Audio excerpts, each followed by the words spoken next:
I think it's important that we talk about Noah Kahan. How did he get here? Where did he come from? And how has he solidified his place in folk pop in our modern culture today? Folk pop's a genre that spanned several different decades, whether that's the stylings of Dylan in the 1960s, Fleetwood Mac in the 70s and 80s, the shimmering storytelling of Bon Iver in the 2000s, Mumford & Sons in the 2010s, or even modern day artists like the Lumineers and Hozier. This genre is one that's been around for a while, and I don't think it's going anywhere anytime soon. And sure, there's tons of characteristics about this genre that make it unique, but I think the one that I want to touch on today is its ability to speak the language of the time in which the music is being produced. And for this reason, I think Noah Kahan is the perfect artist to personify our modern times. Today we're going to dive into a little bit of his discography, his songwriting abilities, and what he does so well to speak the language of our modern culture today.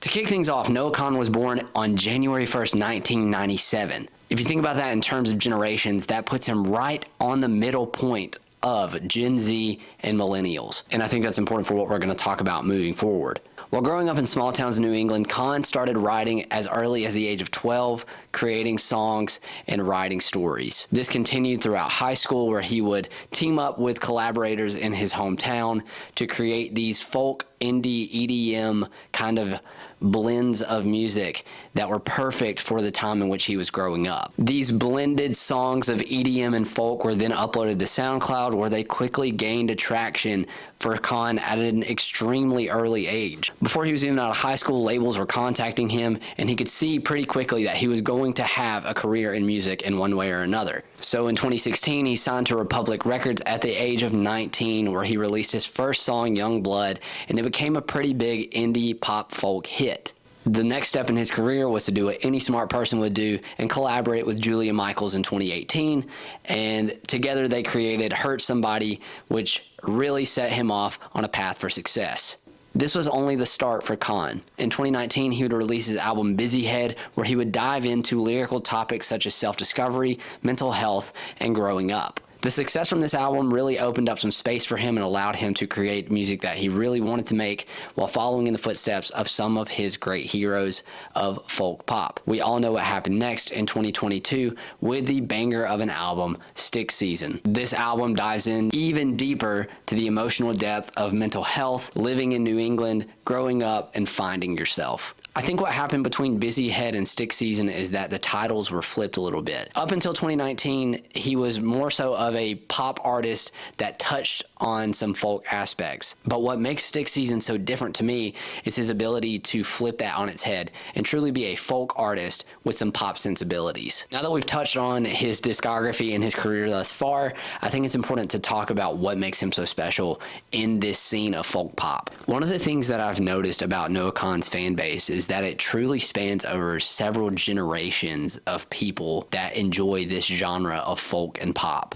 And with him being truly in the middle of that Gen Z and millennial demographic, I think he was able to really tap into that and speak the language of these two generations specifically. As a late millennial myself, one thing I can say for sure is that we love nostalgic things. We love looking back on simpler times, things that have come before us, and really laying it on thick about how much we love those things. And in Stick Season, you see that all over the place, where Kahan talks about his upbringing, the way that he grew up, his roots of New England, and how that's turned him into the person that he is today. We can really empathize with that, and we can connect with that feeling of long ago and what was, and how it's turned us into the people that we are today. But to me, it's not just the themes that he talks about on Stick Season, it's the music as a whole.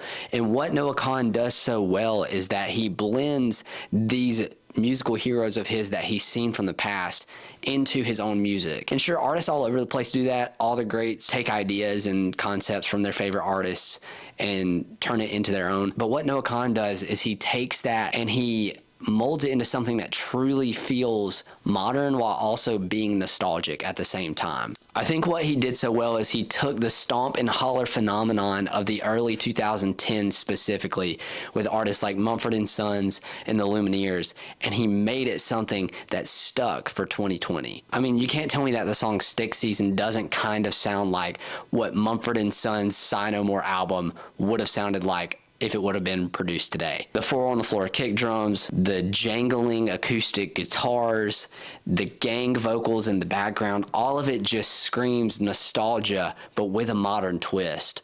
And if one side of the coin is the music for millennials, I think the other side of what makes Noah Kahan so special is his lyricism that really speaks to Gen Z. It's obvious that mental health is an issue in our day and time. I mean, even the Surgeon General came out and said that loneliness is now an epidemic.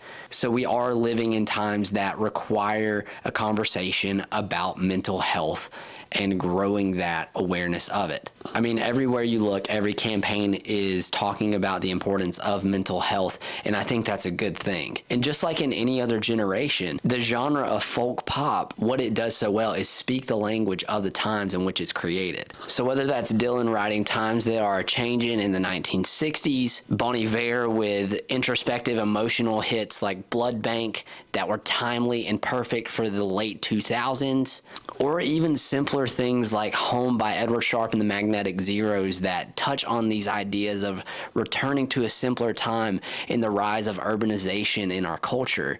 You can see how folk pop truly speaks the language of whatever is going on at the time. And what Noah Kahan does so well is he takes this idea of mental health and intricately weaves it into every aspect of his music. So whether that's talking about getting better and finding a way to clear his head, or even talking about taking medication in his songs in order to make his head feel better. In some instances in Stick Season, he even goes as far to mention by name the antidepressants that he's taking at the time. So it's obvious to tell that Noah Kahan is doing a good job of trying to destigmatize the idea of mental health issues in the day and age in which we live. What's perfect about this is that he doesn't speak from it from a place that's detached. He truly grew up in the time period where mental health issues were on the rise more than ever. The data proves that late millennials and early Gen Z are kind of the people who are dealing with mental health more than ever. So whether it's his ability to weave his nostalgic songwriting abilities or to take his experiences from his life as a person in the modern world, Noah Kahan does a great job of talking about the things that are truly going on in our world today in a way that doesn't seem in your face or cheesy or campy. I think that's why so many people resonate with him, is because he's a normal person trying to talk about normal things in a world that is anything but normal. And on top of this, it's not that he just talks about things that are of the time. His songs are really good. His melodies are catchy. His music gets stuck in your head. The way that he sings and writes songs is wrought with talent. I mean, the guy got signed to a label before he was out of high school.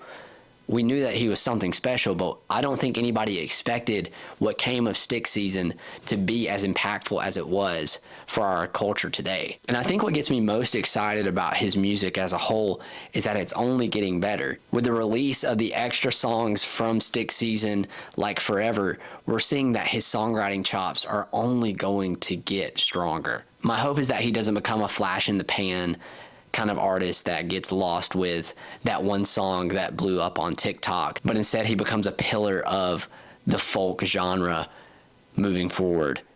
We need voices like Noah Kahan in our world today in order to make progress and bring to light the issues of the times. I think that's the point of great art, is that it not only sounds good, but it helps us as a species to move forward and make progress because of great art. Hey, thanks for watching. If you made it this far, go ahead and hit subscribe. It really helps us out. We're trying to grow this channel and talk about more things related to music and media and fun stuff like that. This is Mediate. See you next time.